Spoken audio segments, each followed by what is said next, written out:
দর্শক আসসালামু আলাইকুম। মাদ্রাসার মেয়েরা কি আদৌ নিরাপদ?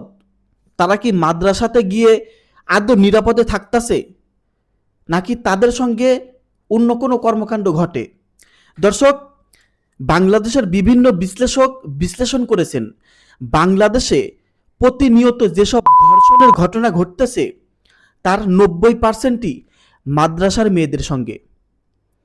মাদ্রাসার মেয়েদের সঙ্গেই এমন ঘটনা বেশি ঘটতেছে এবং সেই ঘটনার সঙ্গে সম্পৃক্ততা পাওয়া যাচ্ছে সেই মাদ্রাসার শিক্ষকদের, মানে মাদ্রাসার শিক্ষার্থী এবং মাদ্রাসারই শিক্ষক, তাদের সঙ্গে এরকম ঘটনা বেশি ঘটতেছে। প্রায় 90%, মানে আপনারা অনেকেই দেখতেছেন বাংলাদেশে কিন্তু এই যে রামিসা থেকে শুরু করে যেসব ঘটনা ঘটলো, এসব ঘটনা ছাড়াও আমরা প্রতিনিয়ত দেখতে পারি ভাই। আপনারা নিউজ দেখেন, অনেক যেগুলো ভাইরাল হয় সেগুলো আপনারা দেখেন, আর যেগুলো ভাইরাল হয় না সেগুলো আপনারা দেখেন না।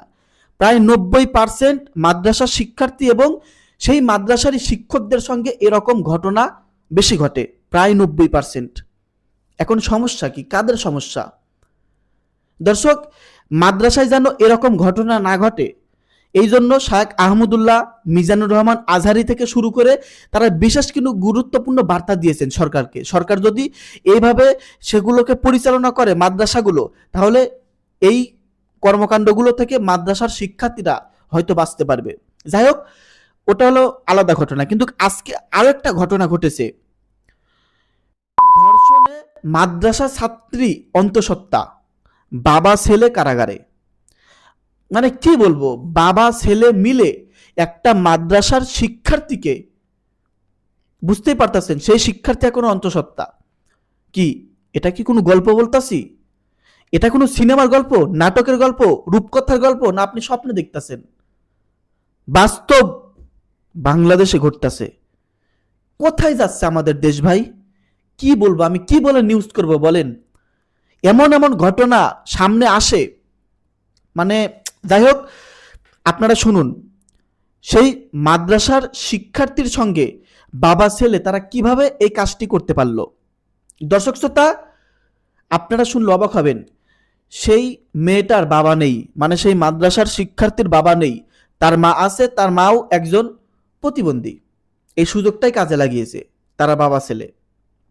দেখুন, আপনারা নিউজটি শুনুন তাহলে বুঝতে পারবেন। নাটোরের বড়াই গ্রামের মালিপাড়া এলাকায় সপ্তম শ্রেণীর এক মাদ্রাসা ছাত্রীকে বাবা ও ছেলে মিলে একাধিকবার এই ঘটনা ঘটিয়েছে। ধর্ষণ শিকার ওই ছাত্রী বর্তমানে 5 মাসের অন্তঃসত্ত্বা বলে জানা গেছে।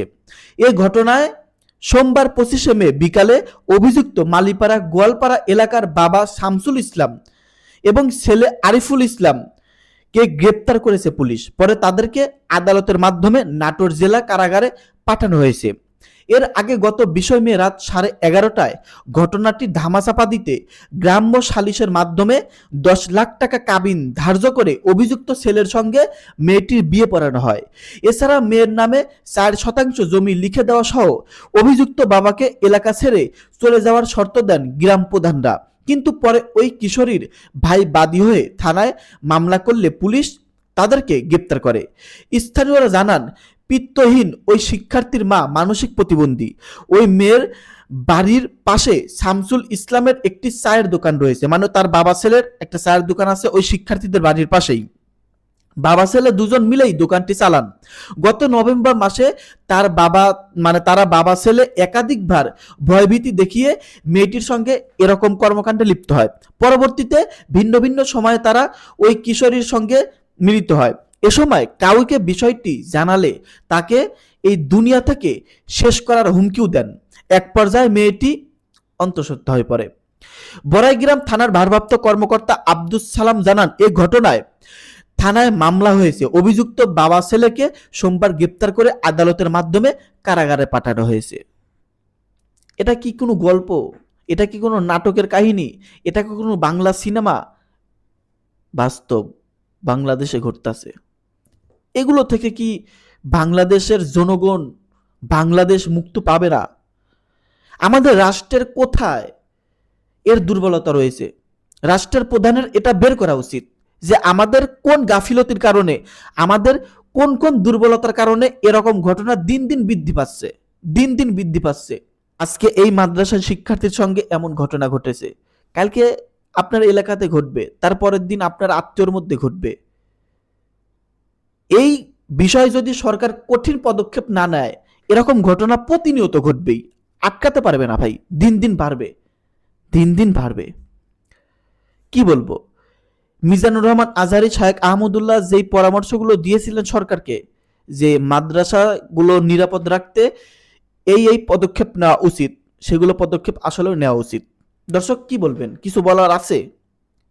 আমি জানি আপনারা নিউজটি শুনে ভাষা হারিয়ে ফেলেছেন, আমিও মনে করেন বলতাছি, কিন্তু কি বলবো। যাই হোক, আপনাদের মন্তব্য ভিডিওর কমেন্ট অবশ্যই লিখে জানিয়ে দিবেন। ভিডিওটি শেয়ার করবেন, এটা একটা সচেতনমূলক ভিডিও। ভিডিওটি শেয়ার করে সবাইকে সচেতন হওয়ার জন্য আপনিও তাদেরকে অনুপ্রাণিত করুন।